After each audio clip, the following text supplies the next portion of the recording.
Hola, buen día. Soy el doctor Rebe Said González López, adscrito a la Unidad de Cirugía Ambulatoria de la Secretaría de Salud de Tepic Nayarit, actualmente convertida en área COVID por las situaciones de pandemia.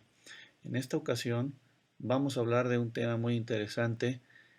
hablando tanto de COVID como de problemas quirúrgicos. Y hemos llamado a este tema abdomen agudo en tiempos de COVID. En diciembre de 2019 se descubrió un nuevo virus llamado SARS-CoV-2 en una ciudad de China llamado Wuhan. Eh, los diferentes estudios epidemiológicos descubrieron que este nuevo virus había sido transmitido de un murciélago hacia un armadillo donde se llevó a cabo la mutación para que fuera posible su transmisión al humano. Y lo peor es que este virus podía ser transmitido ahora ya por vía respiratoria, lo que lo hacía un virus mortal y rápidamente transmisible. Es importante decir que este tipo de virus, coronavirus y también muchísimos de los virus que han aparecido en el mundo han sido siempre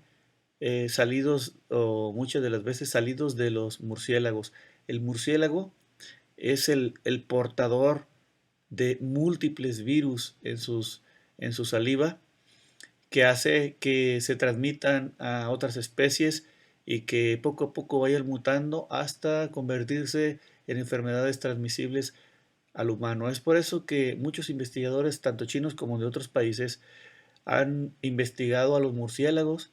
para ir descubriendo cuáles son los posibles virus que pueden atacar en un futuro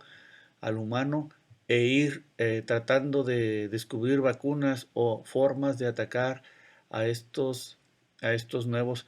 virus. Así es que al ser un virus tan rápidamente transmisible por ser transmitido por vía respiratoria, este virus rápidamente se empezó a transmitir a diferentes partes del mundo, transmitiéndose primero a Europa llevando a este continente a tener una gran cantidad de infectados y una gran cantidad de pacientes muertos. Posteriormente, este virus se trasladó a Estados Unidos y así uno a uno de los países a todos los países del mundo, siendo actualmente una pandemia. Para enero del 2020 ya la OMS ya declaraba a este nuevo virus, esta nueva enfermedad, como una enfermedad muy peligrosa y declaraba en estado de emergencia al mundo. Y para marzo del 2020, solo 3 meses después de haber descubierto este virus, se declara la pandemia mundial eh, por medio de la OMS. No serán pocos los pacientes que necesiten de una intervención quirúrgica que presenten además una enfermedad conjunta de COVID y una enfermedad quirúrgica. Es por eso que es importante que sepamos los datos clínicos y cómo puede manifestarse esta enfermedad, pero también que sepamos las medidas precautorias que se tienen que tener para la atención adecuada de estos pacientes, pero también para que el personal médico y paramédico y todo el personal que trabaja en los hospitales no se contamine al momento de atender estos pacientes. Los síntomas clásicos del COVID son tos seca, fiebre, artralgias, dificultad respiratoria, y estos síntomas se presentan en un 70 a un 98%, pero sin embargo, otros pacientes presentan síntomas extrapulmonares, principalmente del aparato digestivo. Pero esto no quiere decir que sean únicos, puesto que hay pacientes que presentan, como lo hemos visto en la experiencia clínica en los hospitales, solo síntomas urinarios, llegan por esa problemática y sin embargo en la exploración encontramos un paciente que ya trae fiebre, que le pones el oxímetro y ya está desaturando y que al complementar con radiografías de tórax encontramos que el paciente lo que trae es un COVID. Radiográficamente, aunque su sintomatología en ese momento no sea respiratoria. Volviendo a los síntomas digestivos, vemos que la diarrea se presenta en un 3 a un 14%, los vómitos en un 5%, el dolor abdominal agudo en un 3% y la anorexia en un 55%. En este tema vamos a hablar específicamente de las manifestaciones extrapulmonares que se presentan en el aparato digestivo principalmente y vamos a enfocarnos más en lo que es el dolor abdominal agudo que puede presentarse hasta en un 3% de los pacientes. La gran mayoría de los síntomas digestivos se acompañan de síntomas respiratorios o de fiebre. Rara vez estos pacientes se presentan como síntomas gastrointestinales aislados. Sin embargo, sí pueden ser previos a los síntomas respiratorios comunes de que se presentan de tos y dificultad respiratoria. El dolor abdominal puede presentarse en sus diferentes partes y simular otras patologías quirúrgicas. Por eso es importante pensar siempre en un paciente que llega con dolor abdominal en estas épocas de pandemia, pensar que puede tener también un COVID agregado y saber que el dolor abdominal puede simular una apendicitis, puede simular una colecistitis, una pancreatitis y que puede presentarse como una enfermedad tan importante que podemos en una radiografía de abdomen encontrar una gran dilatación de asas tanto de intestinos delgados como de colon y pensar que se trata de un colon tóxico, de una trombosis mesentérica, pensar que se trata también de otras patologías quirúrgicas. Hay reportes, artículos ya registrados y también en la práctica personal me ha tocado ver pacientes que específicamente llegan con dolor abdominal, localizado a fosa ilíaca derecha, pero que también se encuentra un poco difuso a las demás partes del abdomen y que eh, al final de cuentas no es apendicitis.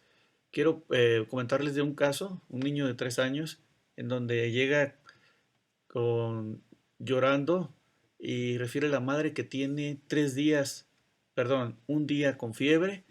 y que tiene dolor abdominal. El niño no comunica adecuadamente a esa edad aún y a la revisión encontramos un niño que está lloroso, que está eh, a la palpación abdominal efectivamente le duele el abdomen, pero que no se encuentra totalmente localizado, pero sí tiene más dolor ahí aparentemente en fosa ilíaca derecha. Se revisa también la faringe para tratar de descartar un problema de una adenitis. Faringe se encuentra totalmente normal, amígdalas normales, y en sus estudios de laboratorio se encuentra que trae 22.000 leucos. Ante estos datos, pues se piensa que es una apendicitis. Por situaciones administrativas, el paciente no se puede intervenir quirúrgicamente por falta de anestesiología. En otro turno lo revisa un cirujano pediatra y este se le hace raro y decide dejarlo en observación aún teniendo 22.000 leucos. Al siguiente día le toma otra biometría, lo ve más tranquilo y encuentra que los leucos han bajado un poco. Por alguna razón deciden hacerle reactantes para eh, procesos inflamatorios que se están tomando para COVID, como PCR, dímero D, y salen sumamente elevados, por lo que deciden hacerle una prueba para COVID y este paciente sale positivo. El paciente se mantiene en observación con los tratamientos actualmente indicados y el paciente se va a casa sin dolor y asintomático. Entonces eso es una prueba de que el abdomen El COVID produce datos de abdomen agudo, pero que al final son no quirúrgicos.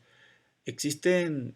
algunas alteraciones radiológicas muy importantes que luego presentaré unas radiografías en donde si no, eh, en otros tiempos donde no hay COVID, pues estas radiografías hubiera dicho este paciente es quirúrgico y tiene que irse a quirófano inmediatamente. Radiológicamente se han observado un número importante de alteraciones radiológicas como son colestasis, neumatosis y datos de isquemia intestinal. Esto corroborado por medio de ultrasonido y de tomografía. Se ha visto que estas alteraciones se presentan principalmente sobre todo la neumatosis y los datos de isquemia intestinal tomográficos en pacientes que han estado gravemente enfermos, sobre todo en pacientes en terapia intensiva. En los pacientes con COVID es común encontrar una linfopenia hasta en un 60% de los pacientes. Sin embargo, como en el paciente que les comenté de una apendicitis, es importante saber que también puede presentarse como una leucocitosis que había eh, encontrado con una neutrofilia en ese paciente y al final el diagnóstico fue de un paciente con COVID. El dímero D se ha usado para tratar de identificar los pacientes con COVID, principalmente en nuestro medio donde la PCR, el estudio PCR para diagnosticarlo es difícil a veces de conseguir y el dímero D, aunque es inespecífico y puede presentarse en otro tipo de pacientes, por ejemplo, pacientes con un proceso infeccioso severo o una inflamación severa, datos inflamatorios severos, puede presentarse muy elevado o en una trombosis pulmonar, pues aunado a la clínica, este nos ha ayudado a hacer el diagnóstico o a sospechar de que el paciente tiene COVID. Entonces, ese es un estudio que ha sido utilizado en nuestro medio para hacer el diagnóstico. Se han descrito también que los pacientes pueden ser transmisores del virus por medio de las heces, ya que se expulsan por medio de ellas. El porqué de los síntomas gastrointestinales pues aún está en duda y está por aclararse muchas cosas en forma científica, pero lo que sí se ha visto es que el SARS-CoV-2 ataca a los receptores de los ECA2 expresados en diferentes células del cuerpo, principalmente a nivel pulmonar, en el esófago y en los enterocitos del ilion y del colon, haciendo esto que se presenten manifestaciones extrapulmonares a nivel digestivo que pueden ser desde leves hasta muy severas, como lo demostraremos en algunos casos que presentaremos, y que pueden llegar incluso a ocasionar trombosis de vasos pequeños a nivel intestinal y llegar al paciente a realizar resecciones intestinales como ya ha sucedido y se ha registrado en algunos hospitales del mundo, principalmente en aquellos pacientes que tienen una o que han presentado una enfermedad grave y que se encuentran en terapia intensiva. Eh, Observen, este es un caso que se presentó con dolor abdominal como síntoma principal. Cuando llega, el cirujano encuentra que el paciente tiene fiebre, que tiene dolor abdominal, trae 38.5 de temperatura y empiezan a hacerle estudios. Al hacerle la radiografía de abdomen encuentran esta gran distensión abdominal. En otros tiempos, este paciente hubiera sido quirúrgico de todas. Actualmente se tiene que estudiar a los pacientes en forma integral. En esta ocasión, el cirujano decide hacer una tomografía de abdomen para ver por qué está pasando esta situación. Y en uno de los cortes accidentales que se alcanza a ver hasta la base del pulmón, observan que hay infiltrado a nivel basal de ambos pulmones, como si fuera en vidrio despulido. Esto los aunado a la fiebre que trae y a la época en la que estamos viviendo, los hace pensar que pudiera tratarse de un paciente de COVID, por lo que deciden hacerle una tomografía de tórax. Y vean ustedes en la siguiente radiografía lo que encuentran. Y esta es la tomografía del paciente previo, en donde efectivamente aquí se diagnostica una neumonía basal bilateral, corroborando que el paciente tenía un problema abdominal secundario a una enfermedad de COVID. Y vean ustedes, o vieron ustedes en la radiografía anterior, cómo había una dilatación tan importante de asas intestinales. Con esta radiografía al paciente se le da tratamiento, esta tomografía, perdón, se le da tratamiento médico y el paciente se trata como un paciente con COVID, habiéndose descartado con la tomografía abdominal previa que se tratara de una urgencia quirúrgica abdominal. Se trata al paciente con tratamiento convencional para COVID, con lo que se está utilizando actualmente, y el paciente mejora. Y esta es la radiografía que encuentran, perdón, la tomografía, en donde se encuentra ya datos francos de que trae una neumonía secundaria a COVID,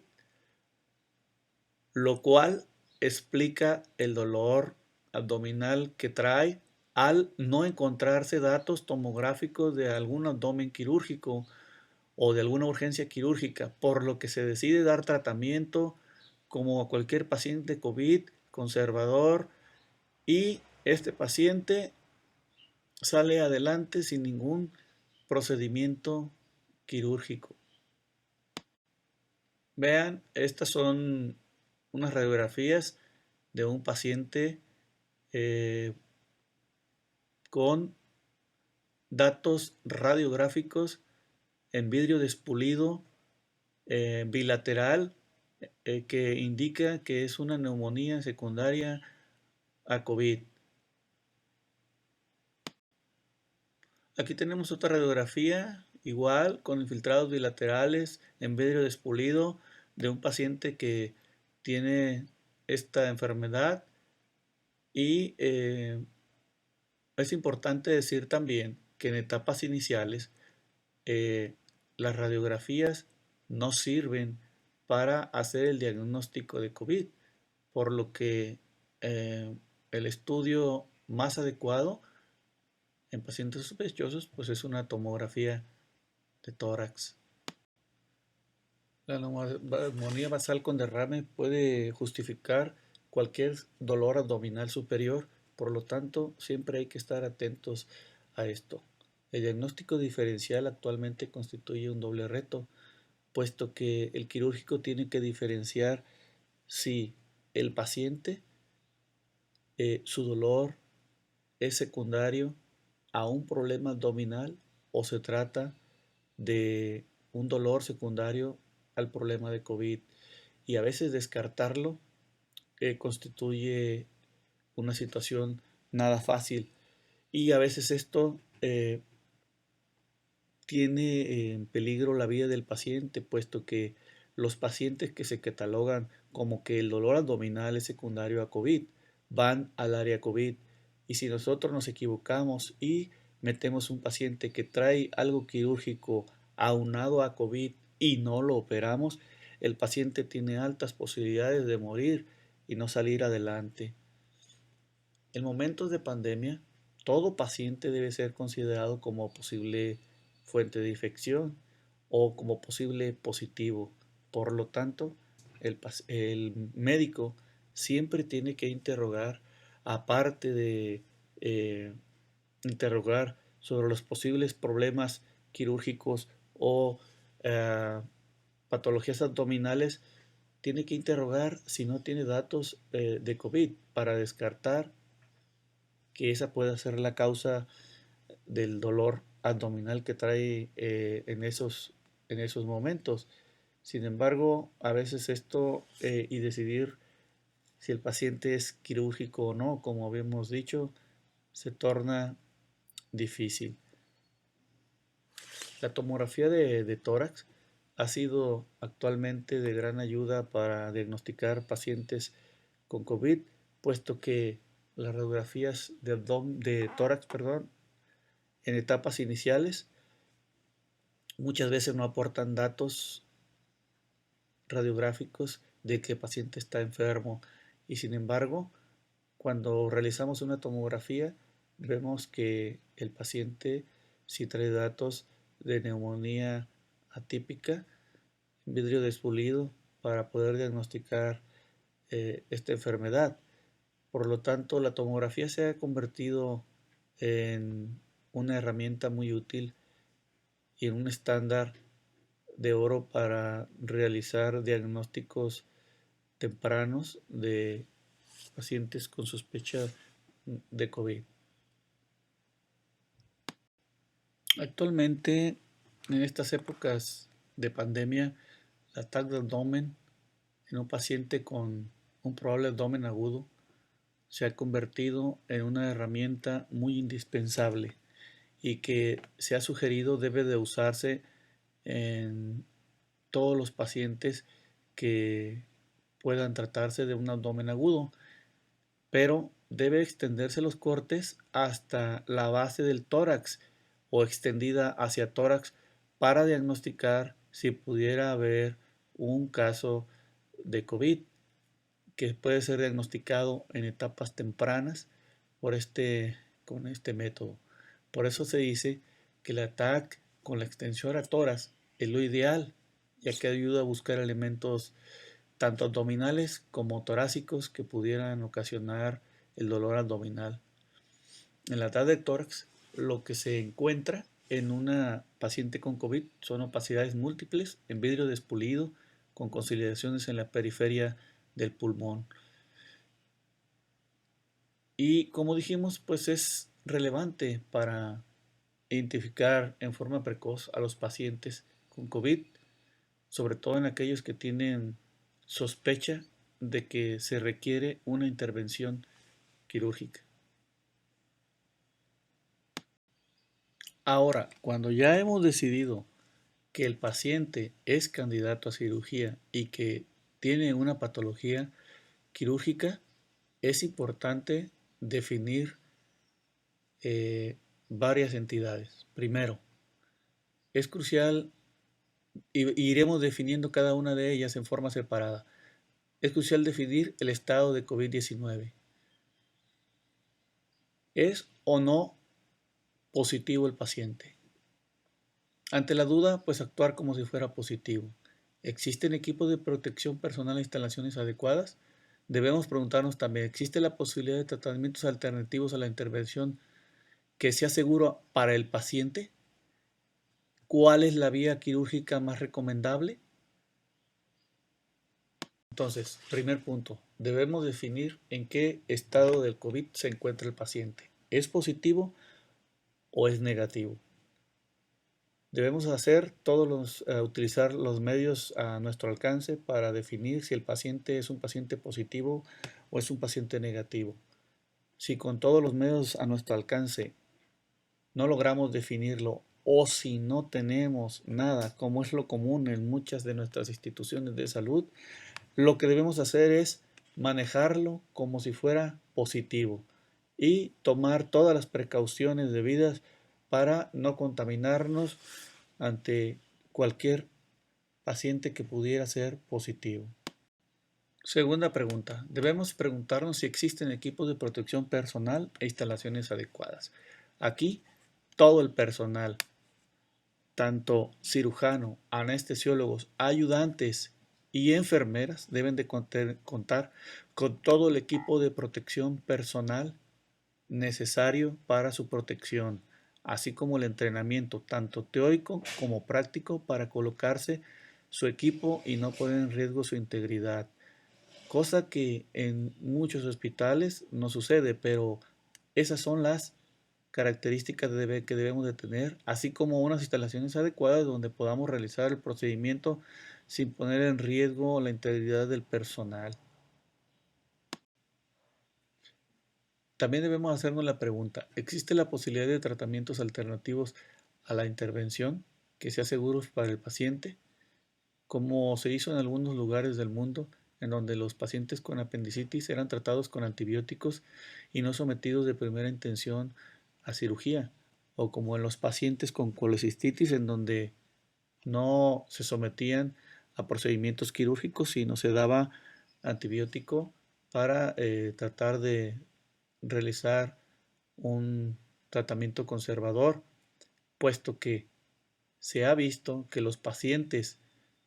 que se infectan después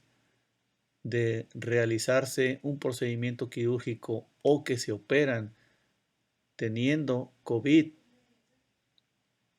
antes de la cirugía, el riesgo de morbimortalidad aumenta en forma exponencial, siendo tanto así que se ha descrito que los pacientes que son operados en forma programada de cirugías no de urgencia tienen un riesgo de mortalidad de entre un 17 hasta un 28%, lo cual hace que en estos tiempos se hayan suspendido los procedimientos quirúrgicos electivos, y esa es la explicación de por qué actualmente nuestra unidad no está realizando los procedimientos electivos, y la mayor parte del mundo no se realizan procedimientos electivos, solo procedimientos quirúrgicos de urgencia, y es porque la mortalidad aumenta en forma exponencial en aquellos pacientes que tienen COVID y son sometidos a un procedimiento quirúrgico o que se infectan después de un procedimiento quirúrgico. Siguiente, ¿cuál es la vía de acceso más recomendable? Pues esto es controversial, puesto que hay diferentes estudios uh, en favor y en contra de por ejemplo, de la videolaparoscopía. Hay diferentes estudios donde dicen que la videolaparoscopía es mucho mejor porque disminuye la estancia intrahospitalaria, disminuyendo la posibilidad de que el paciente se contagie dentro del hospital. Pero hay estudios en contra en donde dicen que pues el riesgo es mayor, puesto que el riesgo de embolización es más importante y el riesgo para el personal es mayor, puesto que la fuga de los trócares, a pesar de la tecnología que se ha usado, que hay trócares antifugas, pero que sin embargo al sacar trócares, al sacar piezas, al sacar gasas, va a haber una fuga de gas y va a haber aerolización, pues hay un mayor riesgo de que se infecte el personal. Se ha demostrado que en el líquido peritoneal hay estudios que lo demuestran así, que hay mayor cantidad de virus en el líquido peritoneal que incluso a nivel respiratorio, lo que ha hecho pensar que el riesgo de hacer una cirugía laparoscópica es mucho mayor a hacerlo por vía abierta. Sin embargo, también salieron estudios en donde decía que el uso del cauterio aumenta también el riesgo, o que no deberíamos usar cauterio para realizar cirugías, puesto que el humo que sale también lleva partículas o lleva partículas virales que pueden infectar al personal, de tal manera que muchas de las cosas aún están en estudio y es controversial, y lo que sí es un hecho es que en todo el mundo, por las necesidades de los pacientes, por la necesidad de atender las patologías quirúrgicas de todos los pacientes, los cirujanos hemos seguido operando con las medidas, a veces, sobre todo en los países como el nuestro, sin las medidas totalmente adecuadas, solo con un cubrebocas N95 y con nuestros lentes, y hemos operado gran cantidad de pacientes, tanto abierto como laparoscópico, pero principalmente cirugía abierta, quiero decirlo, pero de pacientes no confirmados de COVID, y hasta ahorita la mayoría de los cirujanos no se han infectado. Sin embargo, cuando ya lo hacemos en un paciente que es positivo para COVID, pues creo que ahí sí deberíamos de tomar pues todas las medidas extremas y tomar en cuenta los riesgos y beneficios que estamos comentando para realizar un procedimiento de urgencia de este tipo. De tal manera que pues actualmente continuamos con la sugerencia de que los pacientes electivos que son considerados electivos, que son aquellos que pueden posponerse su procedimiento sin poner en riesgo la vida durante un periodo aproximado de 3 meses, entonces son pacientes que no debieran operarse de urgencia y esperar a que la epidemia esté más controlada, puesto que esto aumentaría el riesgo tanto para el personal como para el paciente de someterse a un riesgo quirúrgico. Y bueno, terminaremos nuestra presentación diciendo que la actual pandemia constituye el mayor reto de la medicina contemporánea por lo que ha significado para el personal médico, en donde muchos de nuestros compañeros se han infectado y otros muchos han fallecido, así como también pues un reto para la humanidad porque ha cambiado para siempre nuestras vidas. La cirugía general cirujano deben adecuar su ejercicio a situaciones críticas, puesto que, como lo hemos visto, actualmente tenemos que mayores dificultades para hacer un diagnóstico de un abdomen agudo, puesto que ahora debemos considerar las patologías o las consecuencias de un paciente con COVID. Los actuales escenarios están aún llenos de impredicciones, puesto que la evidencia científica aún es limitada, ya que es una enfermedad nueva y hemos ido aprendiendo conforme la marcha. Aún quedan muchas cosas por escribirse, sobre todo también en lo quirúrgico, en cuanto a cuándo podremos nosotros iniciar nuevamente a realizar los procedimientos quirúrgicos electivos, puesto que ya se ha descrito en el último Congreso de Cirujanos que los pacientes, por ejemplo, con patología biliar ahora han llegado mucho más complicados, ya que pues se han diferido los procedimientos quirúrgicos y entonces ahora los pacientes llegan más complicados con mucha más difícil eh, o mucho más dificultad para resolver los problemas quirúrgicos. Y bueno, esto nos va a también llevar a la pregunta de cuándo debemos iniciar a realizar ciertos procedimientos, entre comillas, selectivos, como los procedimientos de la viabilidad, para evitar que los pacientes pues, lleguen más complicados a, nuestra, a nuestros hospitales. Y así es como concluimos nuestro tema, un tema en donde aún quedarán dudas en cuanto a muchas cosas del abdomen agudo y cómo tratarlo. Y he tratado de explicarles así las dificultades que en lo personal me he enfrentado como cirujano en las instituciones de salud y lo que hemos encontrado también en la literatura. Muchas gracias por su atención y esperamos seguir con con estas presentaciones para seguir aprendiendo todos en conjunto de lo que es esta nueva enfermedad del COVID.